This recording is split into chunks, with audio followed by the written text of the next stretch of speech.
শুভ সকাল বন্ধুরা। দেখো সকাল সকাল আমি কিন্তু ছাদে চলে এসেছি।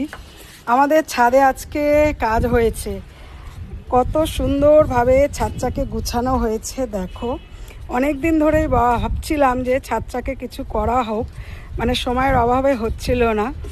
এত ভালো লাগছে ছাদটার মধ্যে, কিন্তু আজকে আমি আমাকে নিজেকে একটু দেখাবো না, আমার সুন্দর ছাদটাকে তোমাদের সাথে দেখাবো। সুন্দর ছাদটাকে তোমাদের সাথে একটু দেখাই। দেখো এত সুন্দরভাবে, মানে আমার ছাদে এসে মন ভরে গেছে আজকে।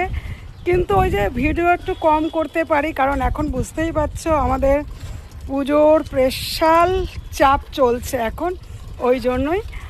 যাই হোক, এই জায়গাটাকে এত সুন্দরভাবে এবারে পরিষ্কার করে খালি করা হয়েছে যাতে আমি একটু ডান্সের ভিডিওগুলো করতে পারি। অনেক দিন ধরে ডান্সের ভিডিও করা হচ্ছে না, আর প্রচণ্ড গরমও পড়েছে। কি ডান্সের ভিডিও করব বলো? করবো গো, একটু সময় দাও, তারপরে করে নেব। চলো, কেমন লাগলো আমার ছাদটা একটু তোমরা বলো।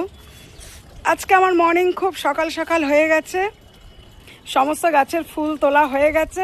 এখন ঘড়িতে বাজে 9:30, কিন্তু আমার রান্না বান্না কমপ্লিট আজকে। চলো সবাইকে টাটা করি, সবাই ভালো থেকো, সুস্থ থেকো। আর আমার গাছের এত সুন্দর বাগানটা, তোমরা সুন্দর তো বলোই, সাথে সাথে আমারও সত্যি মন ভালো হয়ে যায়। এই হচ্ছে কথা। এই দেখো আমার একটা বেল গাছ, এই যে বেল গাছটা দেখছো না, ঠিক নিচেই আমার হচ্ছে শিব ঠাকুর। জানি না যে কেন ওখানে বেল গাছটা লাগানো হয়েছে। চলো সবাইকে টাটা। এই যে যারা যারা এই যে সুইট করম চা হয়ে রয়েছে দেখো। চলো সবাইকে টাটা করি। হ্যাঁ চলো সবাই টাটা।